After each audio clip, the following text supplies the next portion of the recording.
Assalamualaikum warahmatullahi wabarakatuh. Alhamdulillah wassalatu wassalamu ala Rasulillah wa ala alihi wa sahbihi wa man wala. Amma ba'd. Ayyuhal ikhwah, azzani wa azzakumullah. Kita lanjutkan pembacaan kitab Al-Adabul Mufrad karya Imam Al-Bukhari. Berkata Imam Al-Bukhari rahimahullah, babu fadli man ala banatahul mardudah. Bab keutamaan orang yang menanggung putrinya yang dikembalikan kepadanya.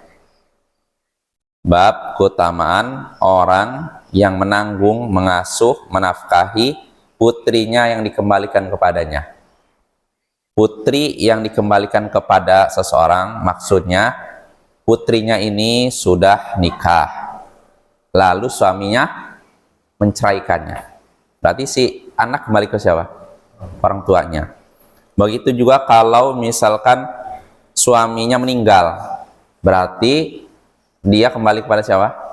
Orang tuanya. Nah, di sini dalam hadis ini akan disebutkan keutamaan orang yang menanggung nafkah wanita yang diceraikan oleh suaminya atau ditinggal mati oleh suaminya.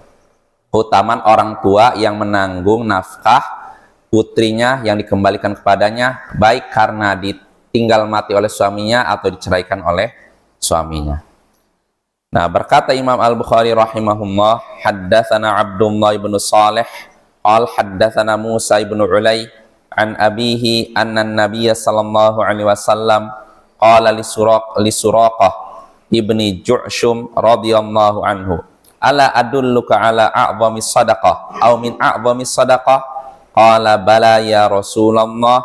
Qala banatuka mardudatun ilaik laisa laha kasibun ghairuk. Telah menceritakan kepada kami Abdullah bin Saleh, ia berkata, telah menceritakan kepadaku Musa bin Ulay dari ayahnya, bahwasanya Nabi sallallahu alaihi wasallam berkata kepada Suraqah bin Ju'shum, semoga Allah meridainya, maukah engkau kutunjukkan sedekah yang sangat besar, sedekah yang sangat agung, atau termasuk sedekah yang sangat agung? Maukah engkau kutunjukkan sedekah yang sangat agung atau termasuk sedekah yang sangat agung? Maka Suraqah berkata, tentu wahai Rasulullah, tunjukkan kepadaku sedekah yang sangat agung atau sedekah yang termasuk sedekah yang sangat agung. Maka beliau pun menjawab, ibnatuka mardudatun ilaik, putrimu yang dikembalikan kepadamu, laisa laha kasibun ghairuk, dan tidak ada yang menafkahinya kecuali dirimu. Jadi dalam hadis ini disebutkan sedekah yang paling besar, paling agung adalah seseorang yang mendapatkan kembali putrinya dikembalikan kepada dia, dan tidak ada yang bisa menafkahinya kecuali dirinya. Jelas Bapak ya? Jadi putrimu yang dikembalikan kepadamu, tidak ada yang menafkahinya kecuali dirimu. Lalu hadis berikutnya, karena masih nyambung, berkata Imam Al-Bukhari rahimahullah, haddatsana Bishr qal akhbarana Abdullah qal akhbarana Musa qal sami'tu abi an Suraqah bin Ju'shum radhiyallahu anhu anna Rasulullah sallallahu alaihi wasallam qal ya Suraqah mithlahu. Telah menceritakan kepada kami Bishr, ia berkata telah mengabarkan kepada kami Abdullah, ia berkata telah mengabarkan kepada kami Musa, ia berkata, aku mendengar ayahku dari Suraqah bin Ju'shum, semoga Allah meridainya, bahwasanya Rasulullah SAW bersabda, wahai Suraqah, lalu beliau mengucapkan perkataan yang tadi, sama seperti ucapan yang tadi. Maukah engkau kukabarkan tentang sebesar-besar sedekah, yaitu putrimu dikembalikan kepadamu, tidak ada yang menafkahinya kecuali dirimu.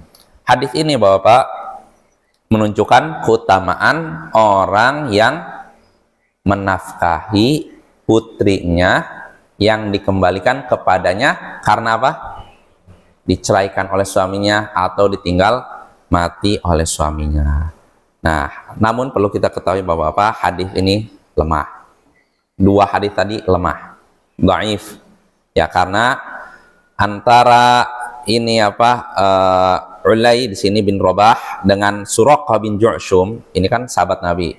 Dia nggak mendengar hadis ini dari Suraqah. Jadi terputus antara Ulay tadi dengan Suraqah. Hadisnya lemah. Terus bagaimana dengan maknanya? Maknanya juga bermasalah, Bapak. Karena kalau dikatakan sebesar-besar sedekah, artinya sedekah yang paling baik. Nah, ini untuk menyatakan sedekah paling baik butuh apa? Dalil yang kuat. Tapi kalau maksudnya orang yang menanggung anak putrinya yang dikembalikan kepadanya ada keutamannya, ya iya betul. Berdasarkan hadis-hadis tentang keutamaan berbuat baik kepada siapa? Anak perempuan. Ini umum, Bapak. Kan kita sudah bahas kan keutamaan berbuat baik kepada anak perempuan kan? Yang 2 atau 3 kan? Maka hadis ini sebenarnya hadis sebelumnya sebenarnya bisa juga mencakup ini. Jadi keutamaan berbuat baik kepada anak perempuan berlaku juga kepada anak kita yang sudah dicerai oleh suaminya. Itu ada keutamaan juga, Bapak ya. Termasuk keutamaan berbuat baik kepada anak perempuan, diantaranya kepada anak perempuan yang sudah ditinggal mati suaminya atau diceraikan oleh suaminya, Bapak ya. Jadi kalaupun hadis ini dhaif, tapi hadis sebelumnya bisa dijadikan dalil tentang keutamaan apa? Berbuat baik kepada anak perempuan yang sudah diceraikan oleh suaminya atau ditinggal mati oleh suaminya. Nah, ini hadis ini penting, Bapak, karena sebagian orang, kata Syekh Abdul Razak ketika beliau menjelaskan hadis ini, ada sebagian ayah, sebagian bapak, ketika putrinya ini dikembalikan kepada dia, langsung bersikap kasar kepada putrinya, bersikap keras, menyakiti putrinya, mencela putrinya. Padahal bisa jadi si putri ini kembali, ya bukan karena salah dia kan? Ya tidak. Bisa jadi dia dicerai ya karena mungkin yang salah siapa? Suaminya bisa jadi. Atau dia diceraikan karena udah tidak lagi cocok.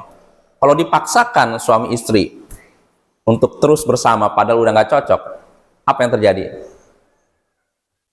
Ya malah nggak bagus. Maka ketika seorang wanita dikembalikan kepada ayahnya, seorang ayah harus bersikap lembut dan sayang.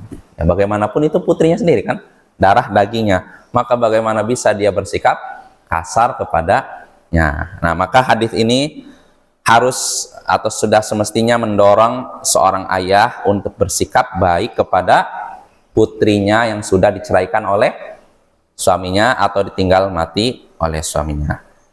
Ya mungkin itu saja. Wassallallahu ala nabiyyina Muhammadin wa ala alihi wa sahbihi ajma'in. Wa akhiru da'wana anil hamdulillahi rabbil alamin. Assalamualaikum warahmatullahi wabarakatuh.